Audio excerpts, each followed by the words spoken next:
This is the Comics Alternative Interviews, a conversation with Liz Prince.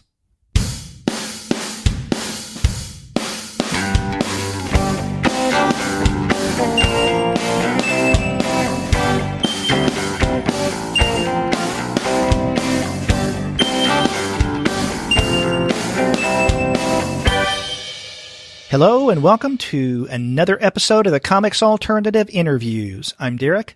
And I'm Sterg, and we're two guys with PhDs talking about comics. And on this episode, Sterg talks with Liz Prince, and it's a fun conversation. But before we get to that, we want to let all of you know that this episode of the Comics Alternative Interviews is brought to you by those wonderful folks at Discount Comic Book Service.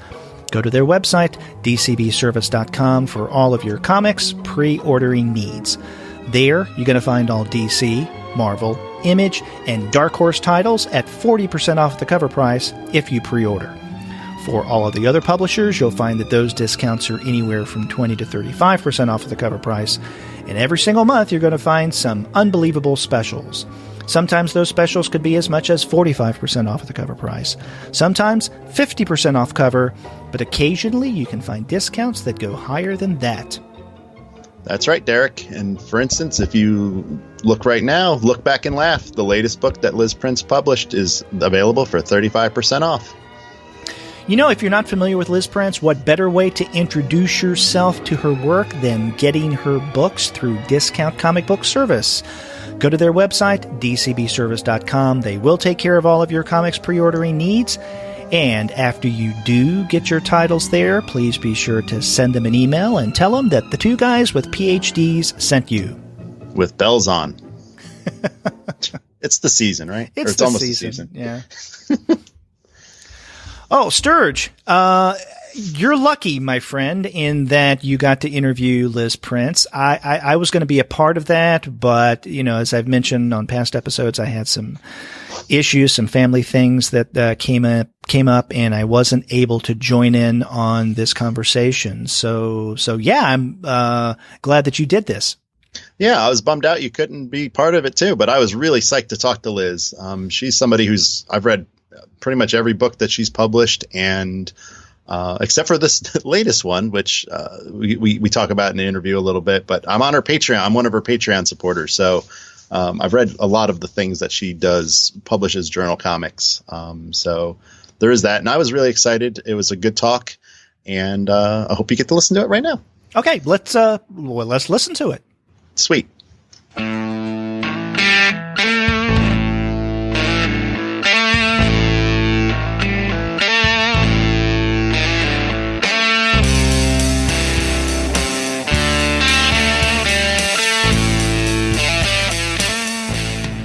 Hi, and welcome to the podcast, Liz Prince. Thanks for having me. Yes, your new book, Look Back and Laugh, just came out in August from Top Shelf, and I'm really glad to talk to you. It's a pleasure to be here on the other side of an internet connection.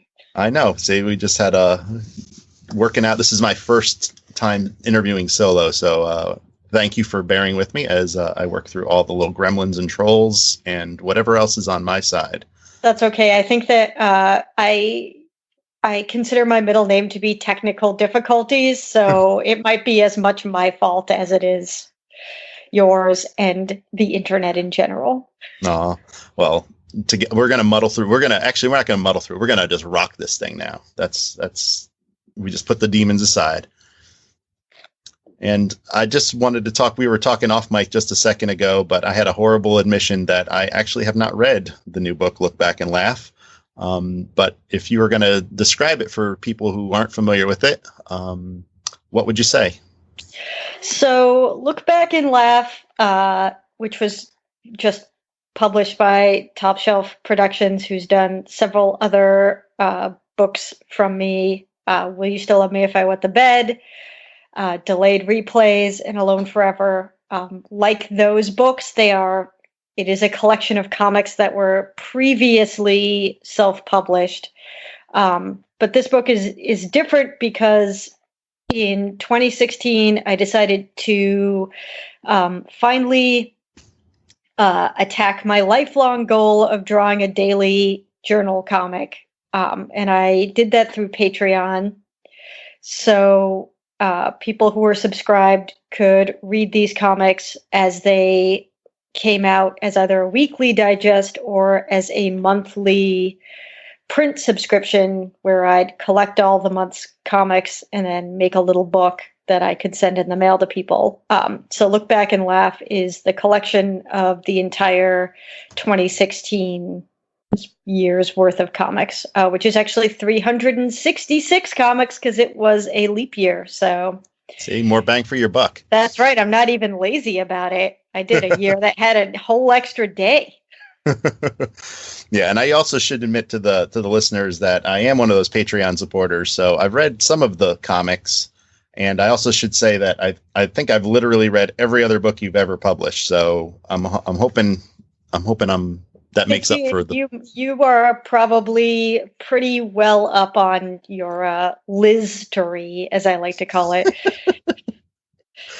That could be your next book, Liz. You might know more about me than I know about myself at this point. So, hey, I'll try to do my best here. So, a question for you about doing a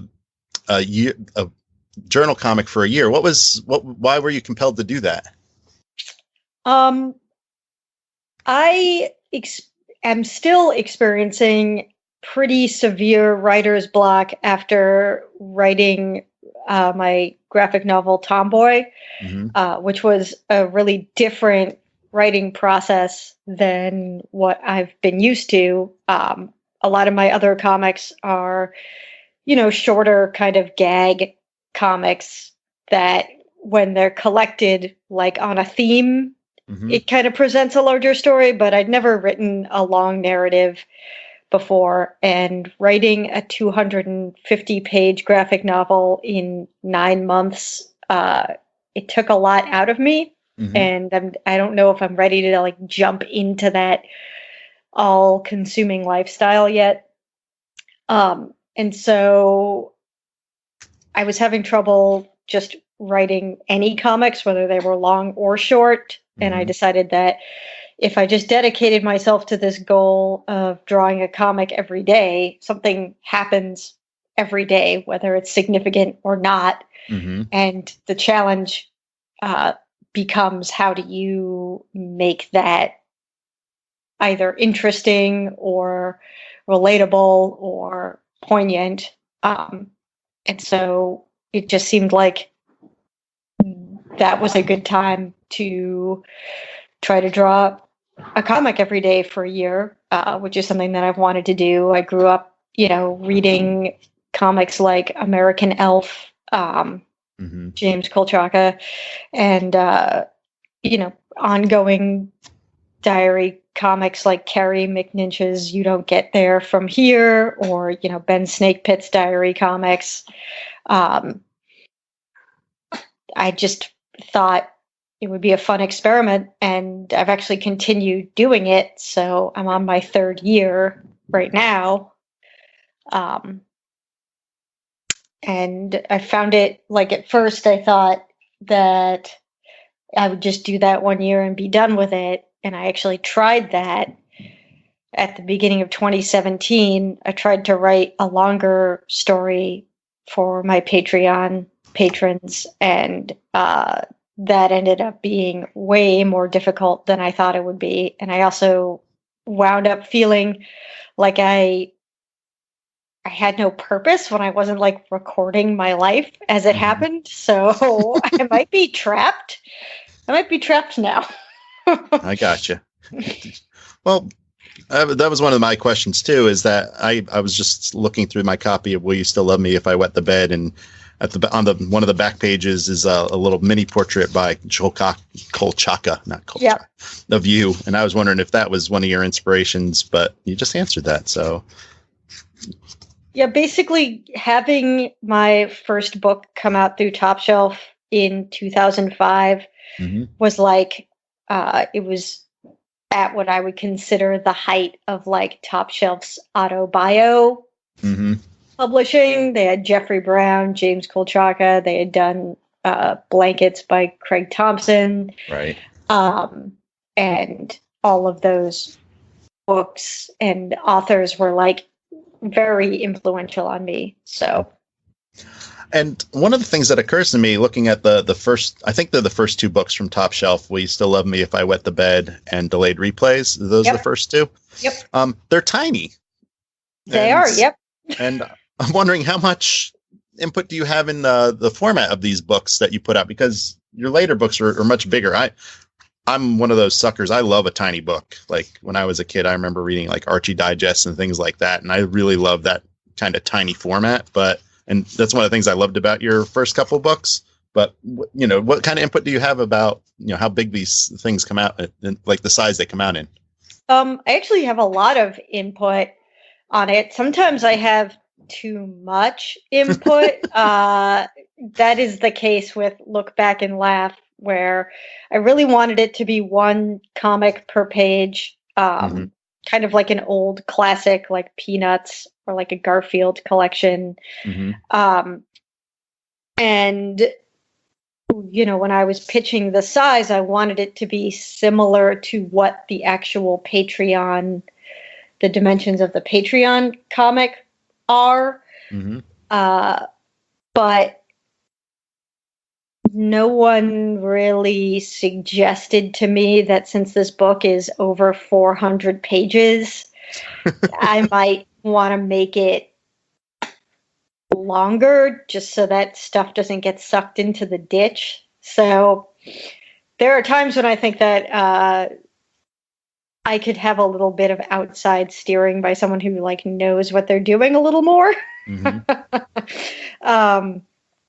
But that would probably be, my only real like complaint about the way that book came out size-wise. But yeah, I usually have it, especially when doing something with a publisher like Top Shelf that, their goal is to really highlight what the artist's intention with the work is.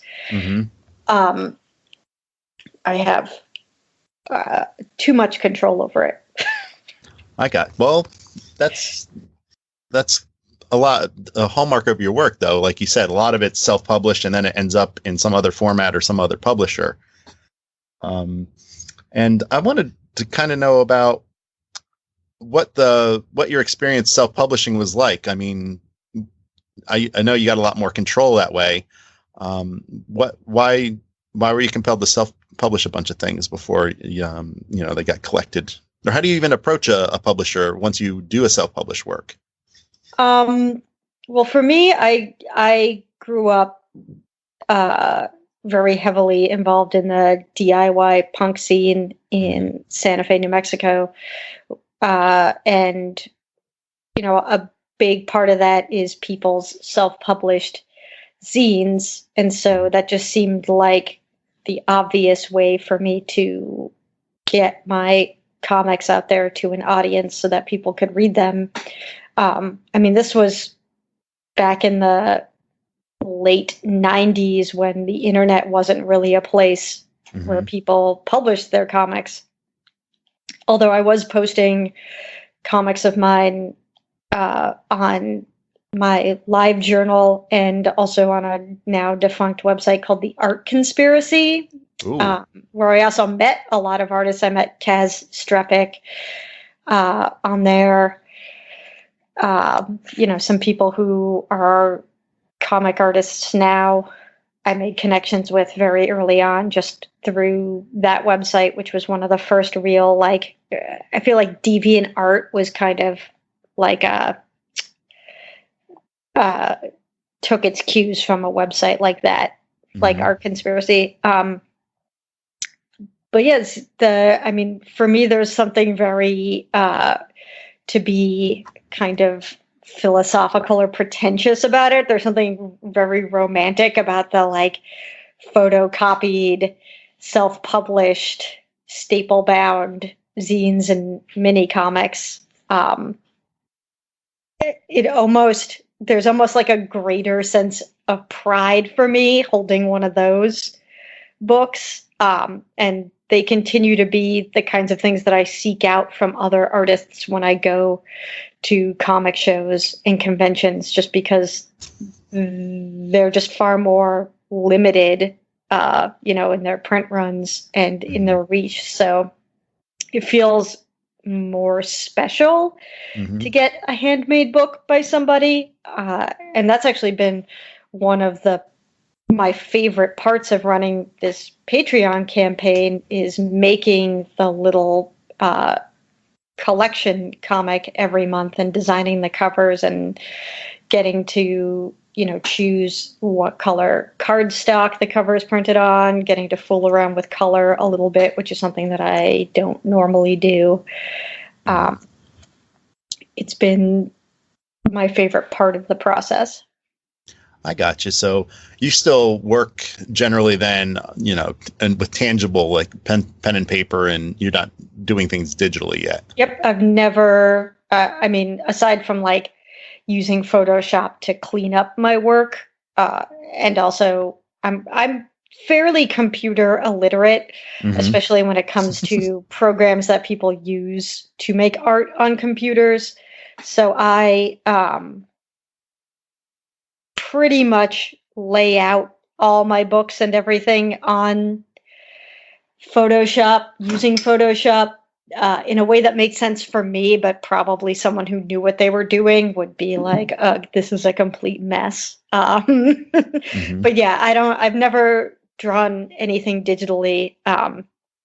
And I've been drawing comics for so long that I'm not in the mindset of remembering that that's a way that people legitimately work now. So whenever I do like school talks or college lectures or library visits, inevitably when I open up the questions, the first one is someone will be like, oh, do you draw like on a Cintiq, or what drawing program do you use? And I'm always like, oh my God, I forgot that pen and paper is kind of becoming rarer. It's old school. I mean, I can really see how it would be a lot easier to do the work that I do digitally, especially when drawing Tomboy. I'd never really written a book that had an editor before, and I didn't really know what that editorial process would be like. So I thumbnailed the entire book at the size that it would be drawn and printed, but I didn't know if it would be easy enough for the editor to tell what was going on if I was just using stick figures. So I basically drew the book, penciled it as I would, but on regular computer paper. So when the book was edited, there really weren't any changes to the artwork or the story. It was all like just, grammatical or spelling edits. So I then had to redraw the entire book on Bristol and then ink it. So I drew Tomboy 3 times, basically. Wow. And if it was digital, I feel like I would have drawn it once. And then so I'm really glad you brought that book up, because Tomboy it came out in 2014 from Zest Books. Yep. Is that right? See, I did a little homework. I wrote down things so that I would remember. That was one of my favorite books of the year that year. I remember, I have a blog and I review things. It's called Graphic Novel Resources. And I remember reading this and just really adoring this book, just because it was very heartfelt and personal. And there were so many awkward things that, reminded me of me and reminded me of actually my little sister, who she was a tomboy, and a lot of things, I remember similar type things that she would talk about or, experiencing, because she's about a year younger than me. So, we kind of went through the whole gamut, the gauntlet together. And, that book, what could you talk a little bit more about the editorial process in that? What was it like working with somebody who had input on your work?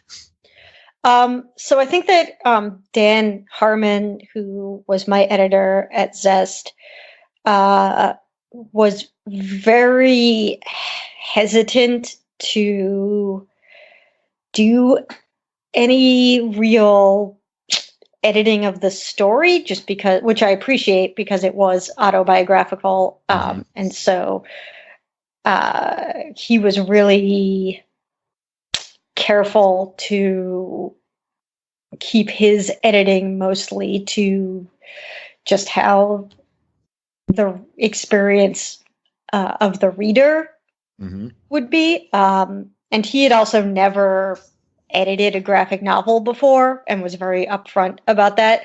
So I really was kind of able to steer the editorial process. But there were, as someone who hadn't edited a graphic novel and really was only kind of peripherally,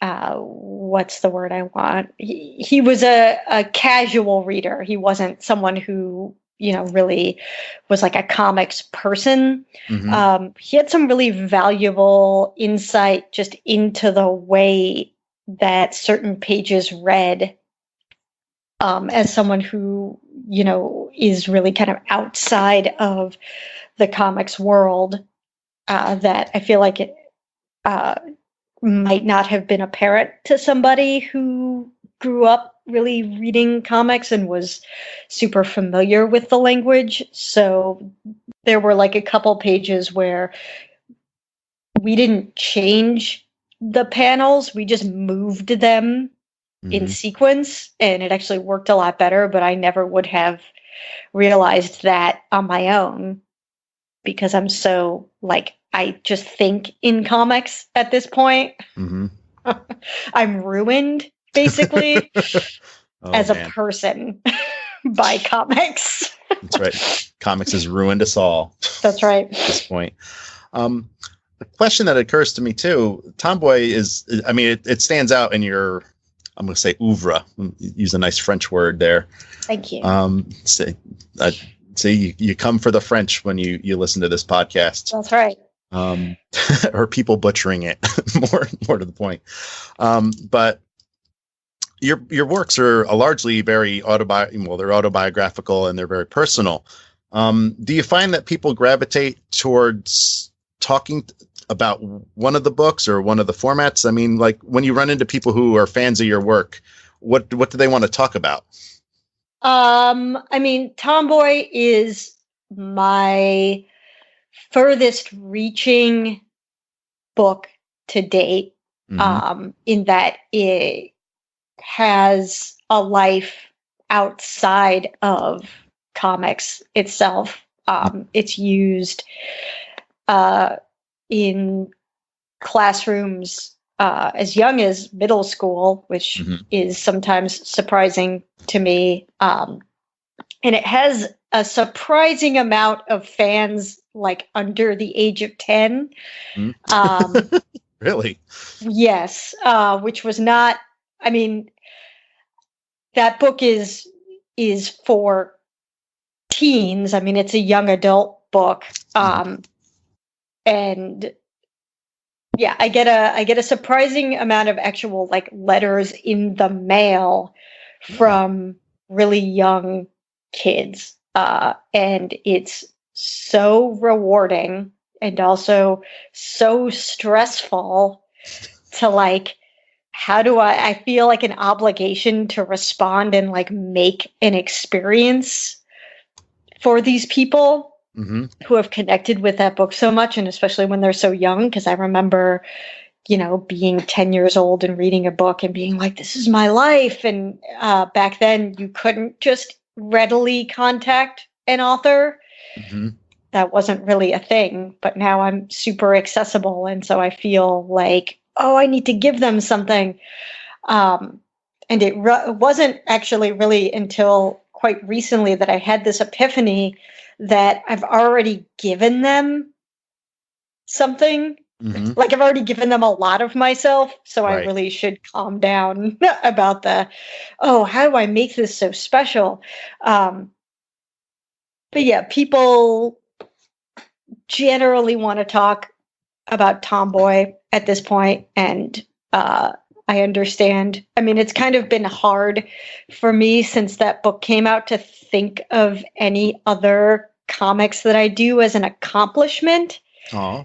Because that book was like I put so much of myself into it. And I mean, there was a span of, I would say, 4 months of my life where I was doing nothing but working on that book.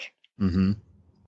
To the point where there would be like weeks where I hadn't gone outside, and my husband, who was just my boyfriend at the time, we were living together, he'd come home and he'd be like, "What do you want for dinner?" And I'd just like burst into tears, and he'd be like, "Okay, we're just going to go outside.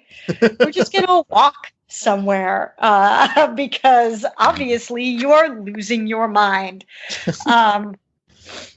And so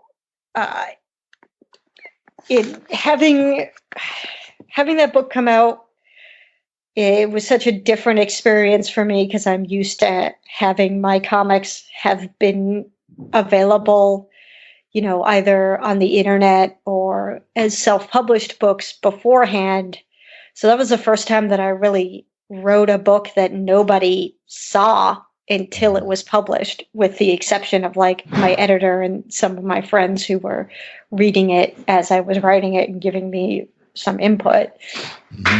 So it's kind of hard to like look at a book, like Look Back and Laugh, or my other comics collection that came out last year, but then was re-released last month in full color, Be Your Own Backing Band, because these are collections of stuff that's been available somewhere else for a long time. So it's kind of hard for me to be like, yeah, I have a new book and I'm super excited about it, because to me that work is kind of like, not to say it's old news, but it's been around and available for consumption in other places for a while.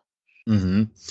Well, it does me good in one way to hear that Tomboy has reached a younger audience than you thought, because that was one of those books that I thought should. I mean, I'm a reading professor, so I work with middle school teachers and high school teachers for the most part.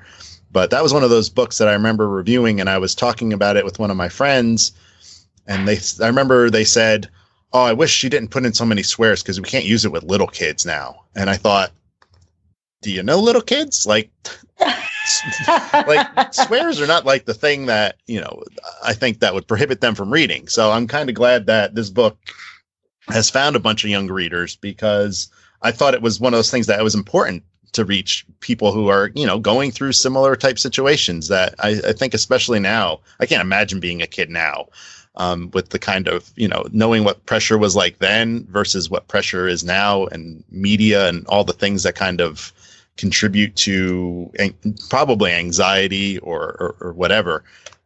So I don't really have a question in there. I'm just kind of glad that this is out there, and I understand it being draining in a way, because I mean, it's a beautiful book and it's very, very moving and heartfelt. So I think, I don't know, some people only write one really awesome book. And I mean, that's one of the things that I've been kind of coming to terms with, is like, maybe maybe that was just the book that I had in me like that. I would like that to not be the case, but right now it just like took up so much of my life, both like physically and mentally, that I just haven't been ready to attack another project of that scope. But to comment on your friends, I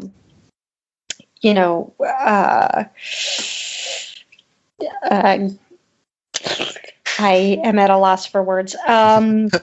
Judgment of your book. I feel the same. I have the same feeling about it after the fact, where I'm like, oh, like I wish that I had maybe pulled back a little bit on that stuff, except that, and I know that there will be some people who disagree with this, but I feel like my use of language and my talking about things like experimenting with smoking, both cigarettes and pot, and the kinds of things that, teenagers and middle schoolers actually get up to. I think that that's what makes it so authentic of an experience, not just for people who are my age who are reading the book, but also younger kids who are reading the book as well.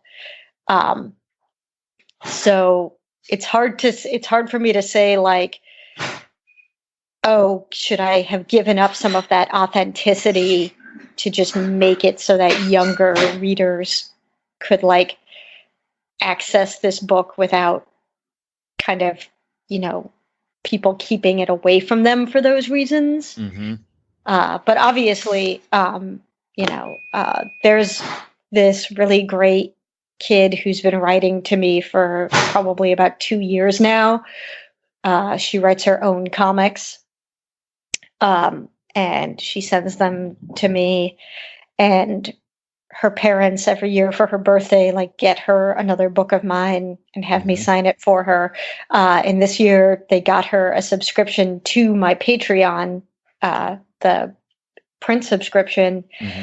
And when they ordered it, I was like, oh, I just want to let you know that, it is, not all the time for mature audiences, but it can, certainly veer into that territory. Sure.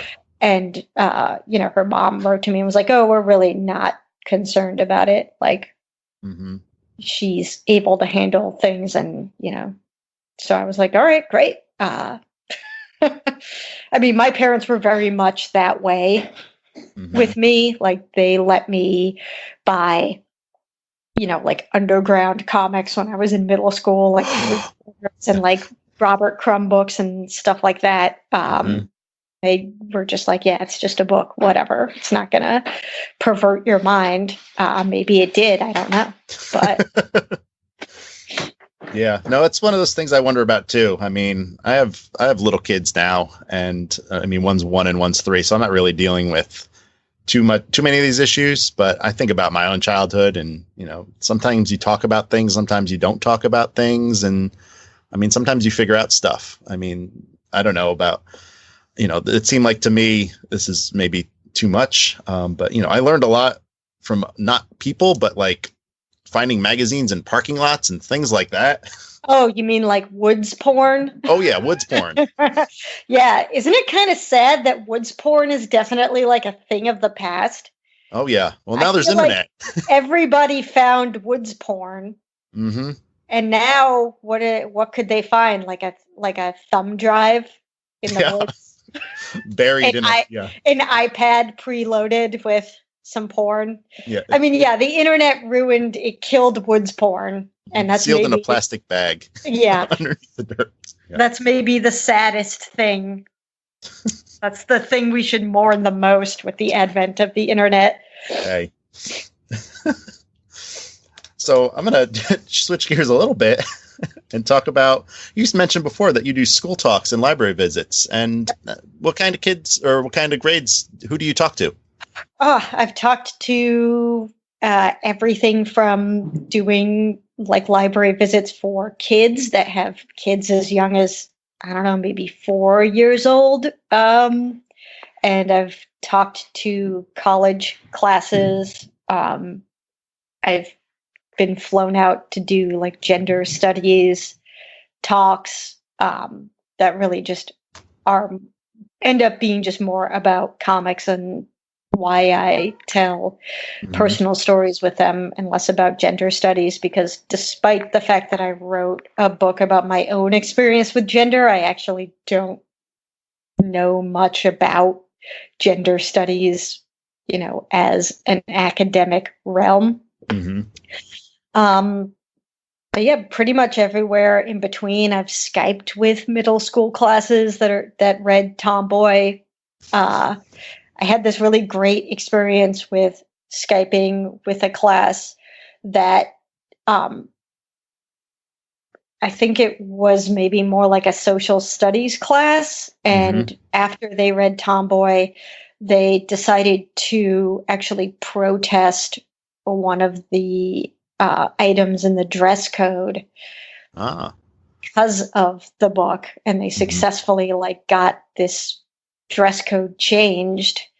And it was, it's just one of those things that I never even considered could come about from writing that book. And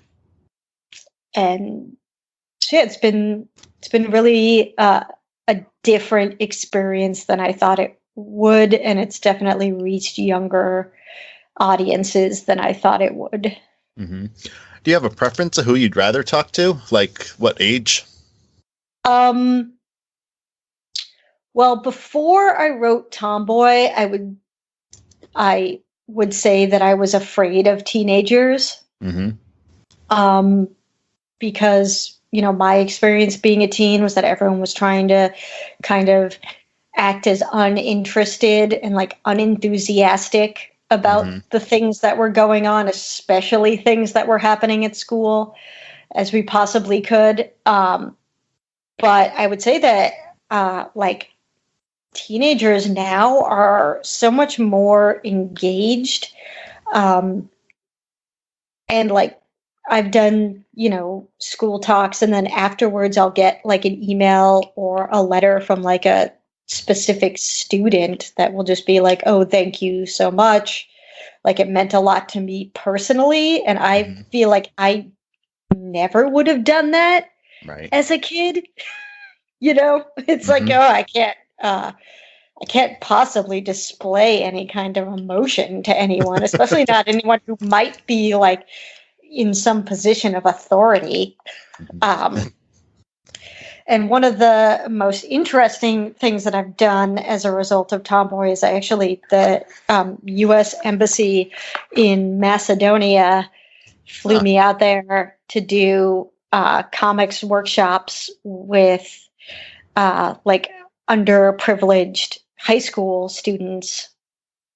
And when I was there, I learned that it had actually come about because these English teachers wanted to do a program that was specifically for young women.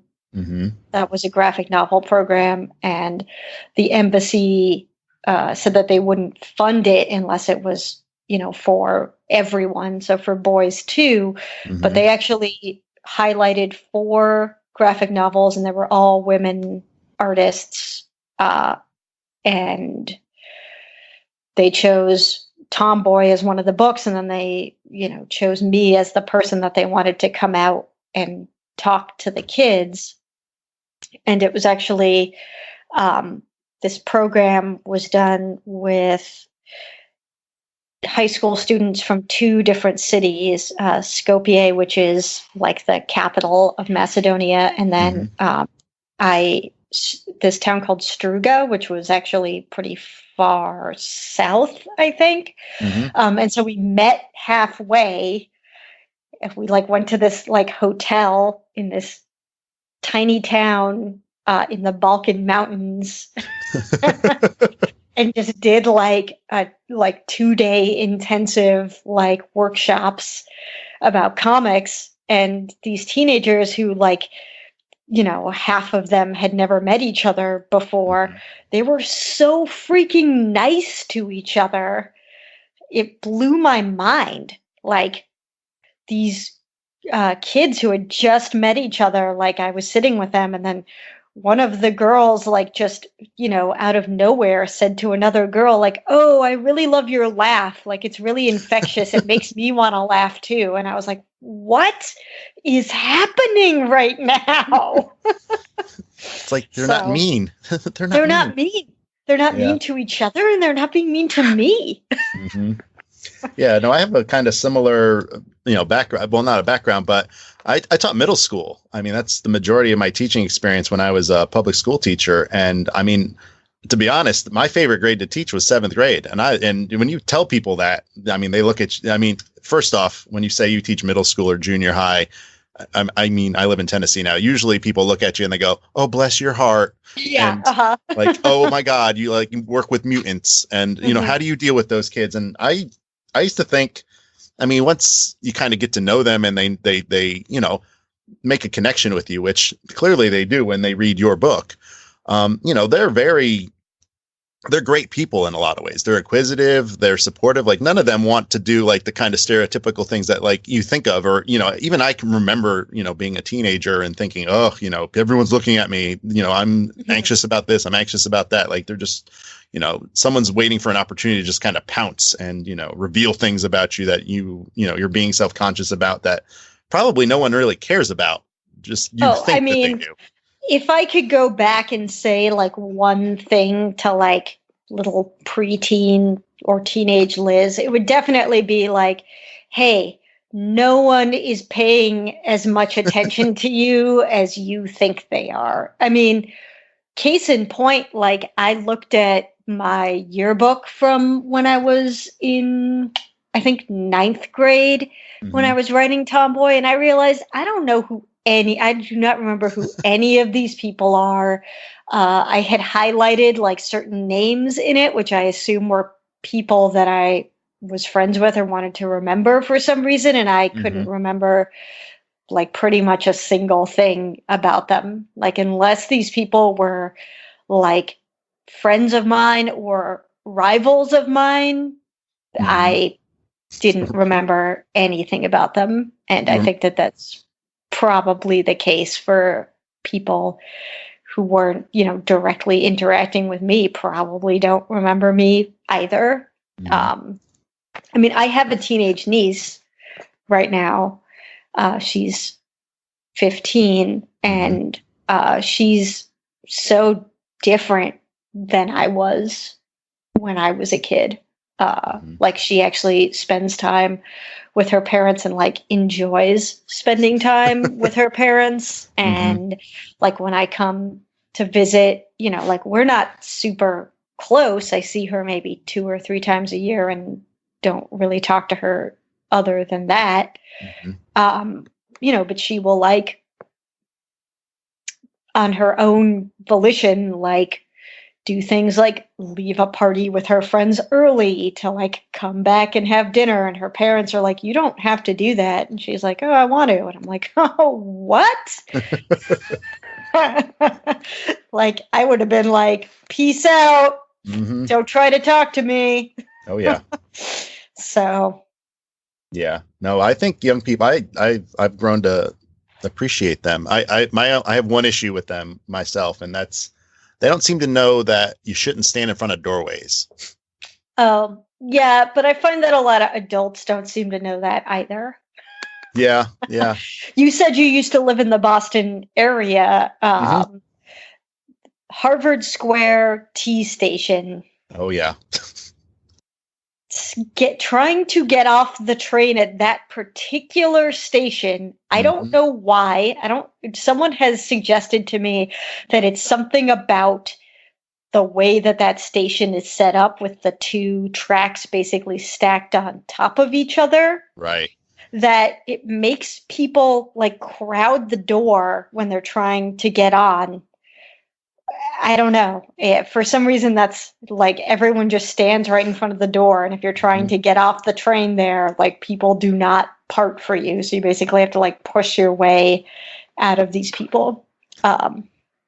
My recollection is that station, the platform is like maybe 3 people deep. Like it's a lot more narrow than some of the other ones. It is. I would say it's not really 3 people deep. I would say it's probably more like 8 people deep. Gotcha. But I do remember that. But yeah, for some reason that station, like everybody, like basically ignores the, please let people off the train before trying to board announcement.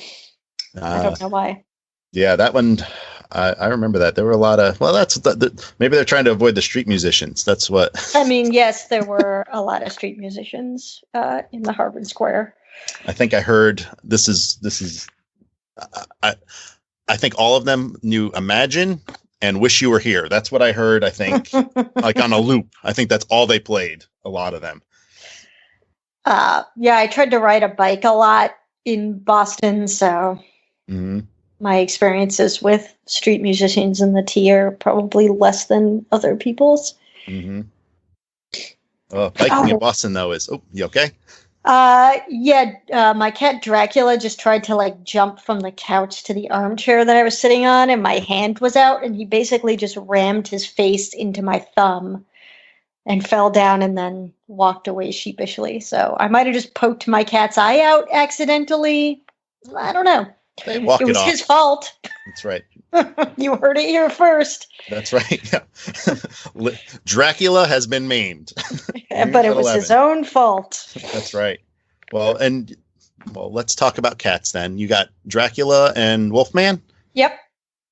They are litter mates. They're a brother and sister. As my niece that I was just talking about when she was, I think I got those cats when she was about 5 years old. And when I told her that Wolfman was the girl cat, she said, wait. She's a wolf and a man, which is probably my favorite reaction to her name to this day. Right. Yeah, I just saw actually that the Lon Chaney one. It was in one of the revival theaters here. So it's I don't know. She named after that one, or she just generically named Wolfman. Well, I've always wanted a cat named Wolfman because it's like species bending, which is doubly so. Yes, and then it was kind of accidental that Wolfman is a female cat. It just happened that when I adopted them, she just looks more like a Wolfman. She's like a dilute calico, so she's gray and like this light brownish color.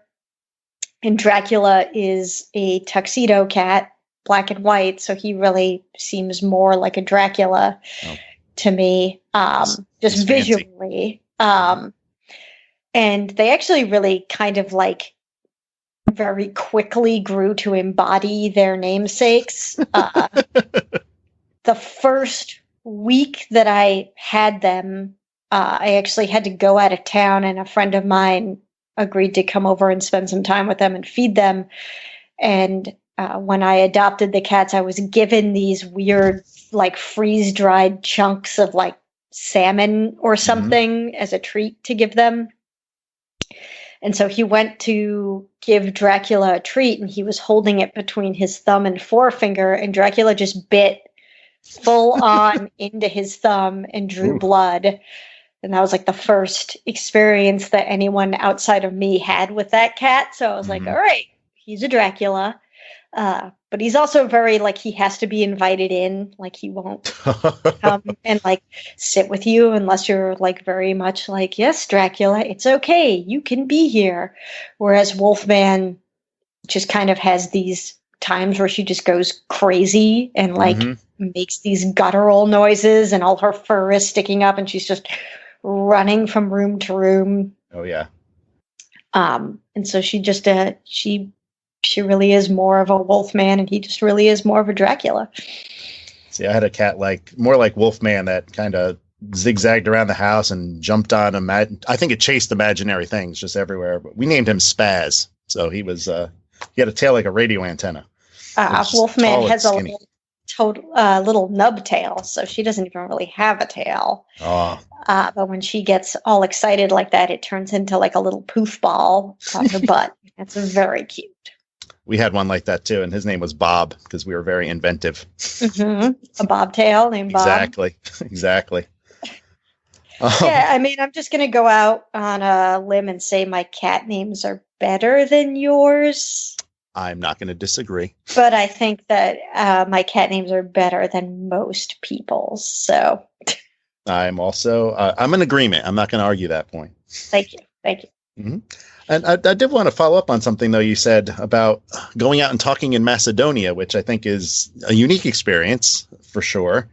But one of the things that's funny to me is that your 2014 book from Top Shelf, Alone Forever. Yep. I actually bought that in England. And I was in England for a conference, and I was like, I need to see what British comic shops are like. And I went shopping around, and I found out that at least this one, whose name I cannot remember. Was it the one that had the book plate in it? It so did. I was just going to say that. So I got like a signed book of yours in England. Yeah, that is Orbital Books. Yes, there you go. And they actually, I was at Angoulême in 2015, I'm going to say. And then they actually, since they knew I was going to be in Europe, they were like, oh, we'd love to like bring you to London to do like an in-store. And so I, got to take a little detour to London and do a talk there about Tomboy and Alone Forever, because those two books both came out in 2014. I'm actually not great at spacing out my books. I was going to say, I was looking, and when I was making the list, I'm like, they're all on top of each other. Yeah. And then there'll be like years where nothing happens, and then it'll be like, oh, Full Color Be Your Own Backing Band and Look Back and Laugh. Let's have them come out the same month. It's like, we could probably have worked that out a little better so that they weren't like eclipsing each other or confusing people about which is my new book. But I did an in-store presentation with like a slideshow, and one of the things that I talked about specifically when talking about Tomboy was about, punk music and the influence that discovering Green Day had on me, because it then kind of got me to look back at their, first records were on Lookout Records, which is a smaller punk label. And through that, I discovered things like Mr. T Experience and, like Screeching Weasel and stuff like that. And I was doing this talk, and then afterwards, this couple comes up to me with this older gentleman, and they're like, oh, Liz, this is Larry Livermore from Lookout Records. He just happened to be in town, and we like took him to this talk. And I was like, so I like met Larry Livermore from Lookout Records at a random comic shop in London. And he's also Gabrielle Bell's uncle. Oh, wow. Yeah, so he has like some connections to the scene. She drew the cover for his memoir, Spy Rock Memories, because they both lived in like the mountains in Northern California. So, wow. Yeah. It's a small world. So now you have, did you get free stuff off him? Did you get swag? No, he didn't have any swag with him, but it was just kind of funny that I was like specifically talking about his record label, and he was just sitting there like watching me talk about it. That's wild. And didn't say anything, publicly. That's probably, a long time. Well, not a long time. A few years ago, one of my friends asked me to go and talk at a Heroes Con here in town. Not here in town. It's in Charlotte. It's a comic convention. And he told me, he was like, oh yeah, there's a new Love and Rockets book. So let's talk about Love and Rockets. And so I was like, all right, cool. Let's, it was like, I think the 25th anniversary. So I was like, all right. So he was like, yeah, I want you to talk about Jaime's work. And I was like, cool, I'll do that. And so I put together a little talk. And then when I got there, or like a week before I got there, he said, oh yeah, Jaime's going to be there. And I was like, why did you tell me that? Like, yeah, like, I can't do this. Yeah. I don't want to talk with him in the room about him. Yeah. And, and I was like, here are his influences. Here are the thing. And at the end, he was really nice about it. And he was just like, yeah, you're right. I was like, okay. You're like, good. Thanks for confirming that I researched this well. That's right. You were into Uncle Scrooge comics. Cool. That's what I felt like. But one of the things I was going to ask you, so do you have this huge international following? I don't know if I would call it huge, but all of my books so far, with the exception of the two that just came out this year, have been translated into French. by the publisher Ça et Là. And that publisher is a French publisher that specifically translates foreign books into French. So, like Back Durf's My Friend Dahmer is one of their books in French. Linda Berry, people who are like in America far more celebrated than I am as a cartoonist. So it's cool to have been able to kind of weasel my way into a French publisher that's got some harder hitting names. But they actually just put together with La Employée du Mans in Belgium an exhibit that is actually now going to be traveling around Europe called Indie Americans. That's specifically American, like self-publishing and indie comic artists. And so I have some work in it. Alec Longstreth, Chuck Forsman, Melissa Mendez, Jordan Crane, John Porcelino, I'm pretty sure. So that's like a really cool and unique experience. So far, my books have only been translated into French and Spanish, with the exception of Tomboy, which just came out in Korean. That's the first book that I've had published there. And yeah, in my Patreon, I sent books to Norway, Greece, a lot to London, some to Ireland. And I've had correspondence with some readers from Jerusalem. And yeah, it's just been a really cool and unexpected experience. Basically, if you had told me, like, when I was 13 years old that I would, like, have books published in other languages and, like, oh, you did karaoke with Jeff Smith, like, I would have been like, shut up, you liar. I think you're in great company, and you totally blow. That's like an all-star team. That's amazing. Well, thank you. It's hard to consider. I guess it's hard to consider yourself an all-star. Hey, I'm not. I'll do it for you. How's that? Thank you so much. You're welcome. I do want to ask you too a little bit more about Be Your Own Backing Band, because I really enjoyed that book. I just read it. I read it recently. I think I read it this year, but I read the black and white version, and it must be doing pretty well to come out in color. So that book was published by Silver Sprocket Bicycle Club, which started as more of a record label and has kind of since migrated into being more of a comics publisher. And it's a very like punk operation on purpose. Right. I don't know if you've ever encountered their booth at a comic convention, but they do things like they have like a prize wheel that you can spin, and one of the things that you might end up getting is like a haircut, and then you have to let one of them like cut your hair however they want to. I mean, of course they're not going to force somebody, but a lot of people, will be like, oh, okay, I'll get a weirdo punk haircut. They usually like have like an IKEA bunk bed set up behind their booth with like people hanging out on it.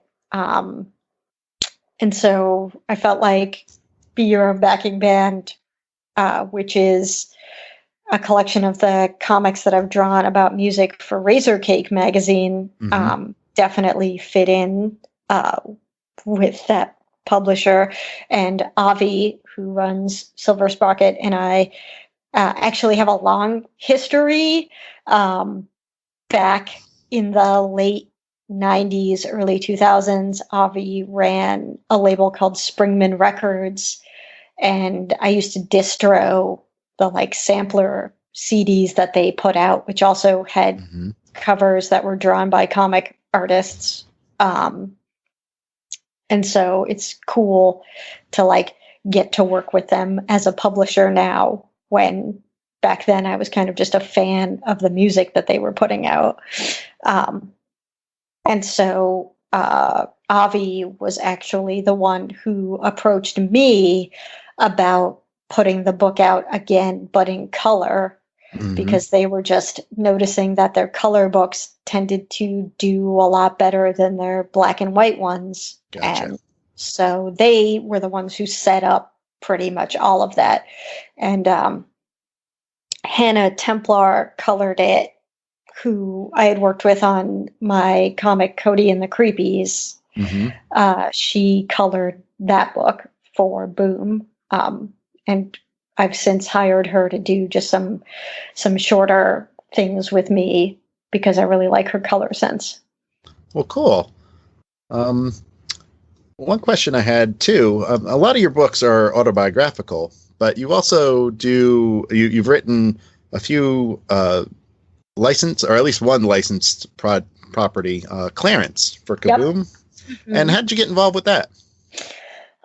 So I've actually done work for several of their Cartoon Network licenses. The first thing that I did for them was I wrote and drew an Adventure Time short. That was for the Marceline and the Scream Queens miniseries. And since those comics were all supposed to be based on music, and I write a lot about punk, the assistant editor at the time there was familiar with my work and got in touch with me about working on that book. And then just from doing that and meeting other editors there, I've worked on Regular Show. I got the Clarence writing gig, which was the first time that I'd ever written something that I didn't draw. Which was really liberating because I got to be like, draw them in a movie theater. And all the people sitting in the theater. Yeah, actually, we went to Denver Comic Con, the artist Evan Palmer and that was the first time that I had met him. And the first issue was supposed to debut then, but actually didn't end up getting printed in time. And I had just finished writing the second issue and he hadn't seen the script yet. And he was like, "Oh, thanks so much. The first issue is, it was really fun to draw, but also it wasn't super detailed. You kept it pretty low key, which I can appreciate." And I was kind of like, "Oh, yes, sorry, the second issue takes place entirely in a movie theater." And he was like, "Oh." And then the fourth issue took place entirely in a junkyard. So I feel like oops. Hey. And kind of the same deal with the Cody and the Creepies book that I actually created for Boombox, which was drawn by my friend Amanda Kirk. It was the kind of thing where it was well, I don't want to have to draw these punk crowd scenes or this catacomb of skulls, but I have no problem making someone else do it. So it was cool to be able to write something that wasn't dependent on my own artistic limitations. Do you prefer to write, or you want to get into more of that, or you like writing and drawing?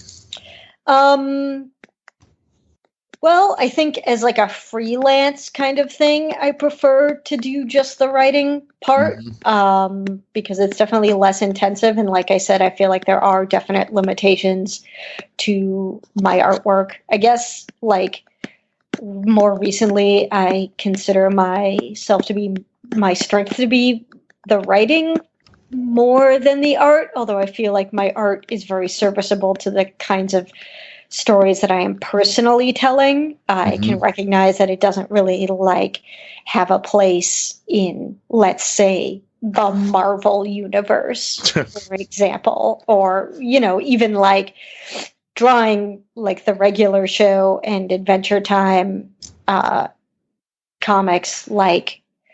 I got to do those in my own style, and that was really fun, but I wouldn't ever be somebody who you'd be like, "Oh, why don't you just draw this on model and try to mimic what the show looks like?" That's like not one of my strengths. But it's been really fun to get to work with some other properties. Probably my favorite experience was I wrote and drew a Garfield comic. And I actually just wrote and drew a comic about John and Garfield coming over to my house for dinner. So I'm in it. My husband, Kyle, is in it. My cats are in it. And John Davis actually really liked Jim Davis, actually really liked the comic. He didn't write to me personally, but he wrote to the editor and said that he thought it was really clever and funny. And so that was just kind of like, wow, I got to meet Garfield. That's wild. That's wild. Were you into Garfield? I mean, it strikes me that your comics, at least some of the early ones, are kind of laid out in that newspaper style. Yeah. I mean, that was probably my first, exposure to comics were, like Peanuts and Garfield and the stuff that was in the newspaper. And so, yeah, I definitely went through like a Garfield phase. I feel like everyone goes through a Garfield phase, or at least when you were born in the early 80s. Right. You probably went through like a Garfield phase when you were in like 3rd, 4th, 5th grade. I remember taking those out at the school library. And of course, it has kind of like an ironic following. Now, right? Yeah. Which was also something that I kind of wanted to like play off of in my comic. And I've drawn a Peanuts comic. They got to Boom did that Peanuts celebration book. That was the first time that artists were allowed to like draw the Peanuts characters in their own styles.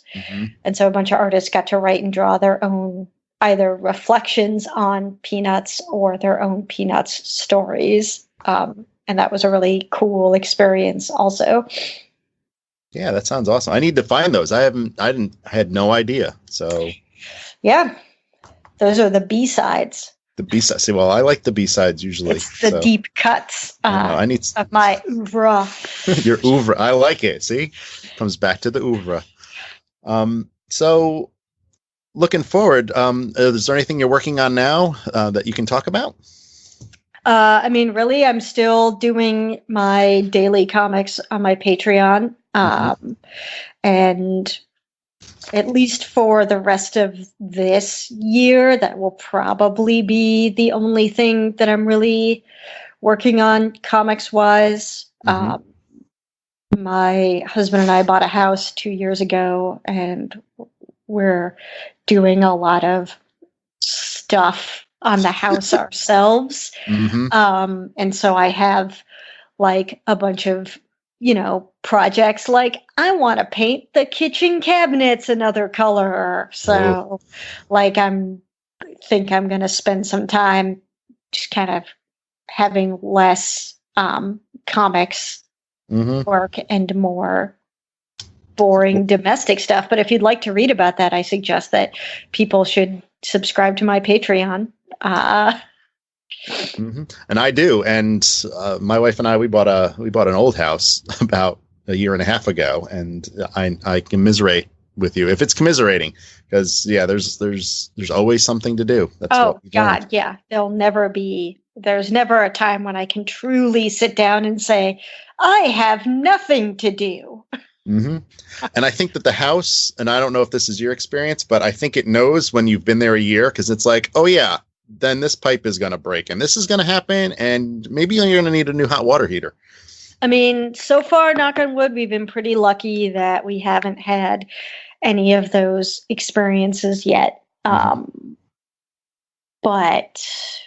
our house is it was built in the 60s, and like the hot water heater is definitely the original one. Ooh. Like the furnace, we have oil heat, which sucks, but it's like the original boiler, and we've gotten it serviced. And I think there's actually something to be said for those older, elements of a house. I think they just last a lot longer. Right. But yeah, we're definitely going to be in for having to replace some of those things.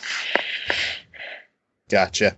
Yeah, it's like they don't build them like they used to, right? That's right. And I'm sure all the people listening to this for Comics Talk found that extremely riveting. I might have unsold some Patreon subscriptions. Right. Well, let's sell them back. So when you do a daily comic, do you literally sit down and draw a comic every day, or do you kind of let them, do you take a day off and like do two another day? I would like to write them every day. I'm actually like caught up for the first time in a couple of months, just because if there's a lot of traveling or other stuff going on, it's harder to keep that daily schedule. I do write them every day, but that can mean just sitting down and scrawling something in a notebook. But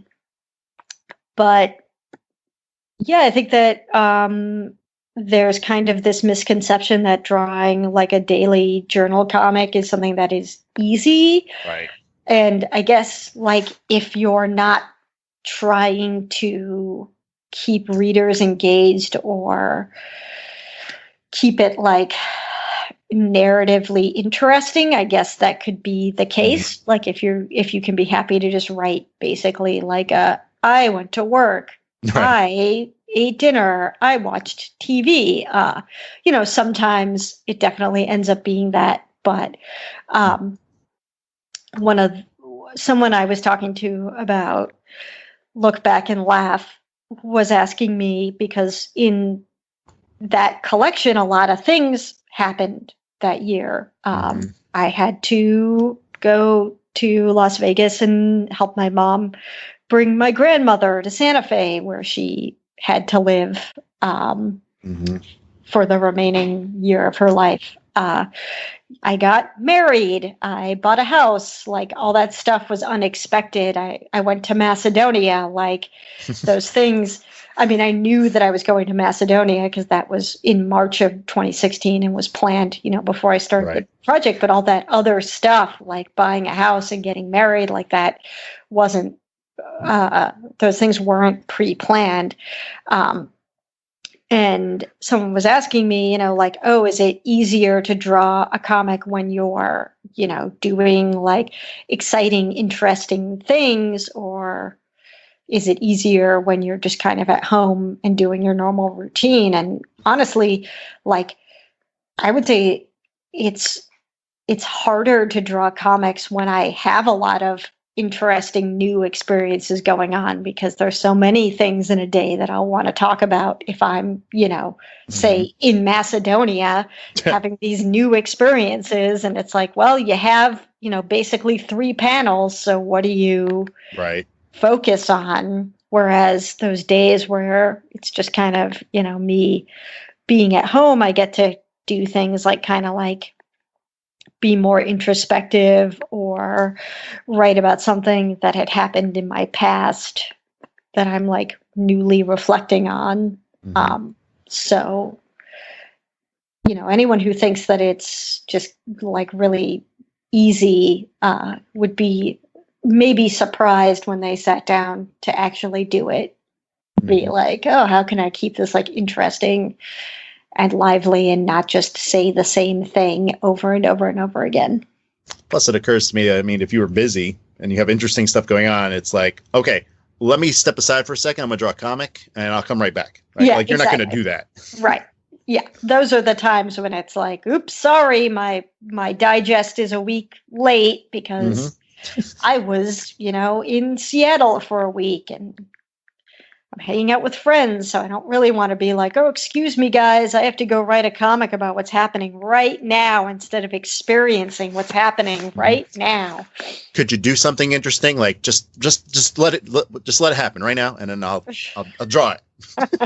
Yes, please authentically be interesting at this exact moment. There you go. So we mentioned it a few times, your Patreon campaign. How do people who are looking to get signed up for that, what can they do to find you, and what can they do to find your work in general if they want to come to your work with new eyes? So the best way to find me on the internet is to just go to my website, which is lizprincepower.com. And that has links to all my social media things. It has a link to my Patreon. I do, although more rarely now that I'm posting comics on Patreon, post comics to read there, but there is a huge archive of stuff on my website for people to read, and then a news section that, I update when I have something new to talk about, and that's the best place to get in touch with me. Well, cool.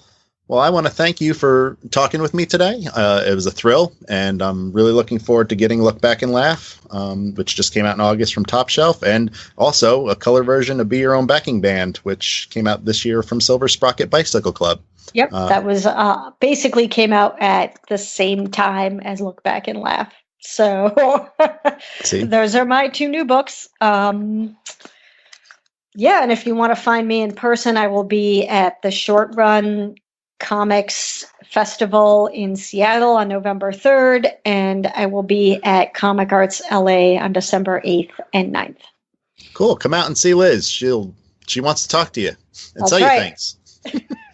Well, thanks, Liz. It's been a pleasure. Thank you so much.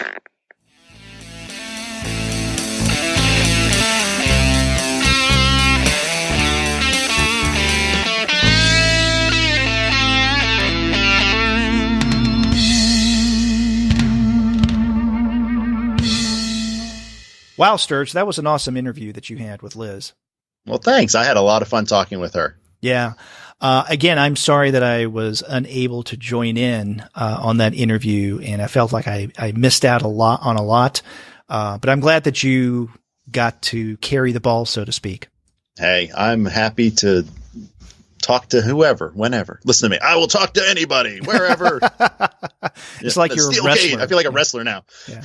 Yeah. That's right. Bring it. And one of the things that's significant about this interview, outside of it being so good, is the fact that it is the first interview on the Comics Alternative in our interview series that I have not been a part of. Well, that is surprising to me because there's been a lot, and that's impressive that you've done that many. I mean, that's my hat's off to you, sir. Yeah. Well, and I'm glad that this was on the one hand, I'm sorry that I wasn't a part of this interview. I really wanted to talk with Liz. On the other hand, this kind of opens the door because now, you can do interviews on your own if need be. I know that there are occasions where I do interviews by myself. Now you can. I have the technology, the know-how, and the elbow grease. That's right. So we want to thank Liz for taking the time and talking with Sterg. And thanks, Sterg, for doing the interview. Hey, no problems. It was my pleasure to talk. Mm-hmm.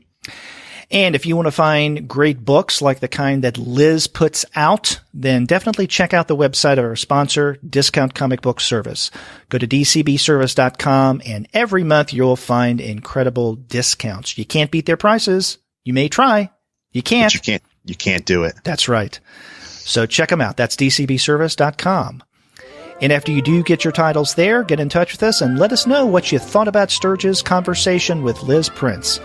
If you go to our website, comicsalternative.com, you'll find that you can leave us a voice message online via SpeakPipe. Or you can call us the old-fashioned way. Pick up that phone and dial 415-3-COMICS. That's 415-326-6427. Or you can just get on that keyboard and email us at twoguyes@comicsalternative.com, or just email me at Sterg@comicsalternative.com. Or me at Derek@comicsalternative.com. You can also find us all over social media. We have accounts on Twitter, Facebook, Tumblr, Instagram, Google+, Goodreads, Pinterest, YouTube, Slack, and Discord. You can subscribe to the podcast through Apple Podcasts. You can stream us on Stitcher. You can also find us on Google Podcast, on TuneIn, on iHeartRadio. And you can find every single one of our podcast episodes, as well as the reviews and comics-related commentary that we post on our blog, simply by going to our website, comicsalternative.com. Cool. Yes. And so we will be back with more interviews in the days to come, so check back for that. Until then, I'm Derek. And I'm Sterg. Take care. See ya.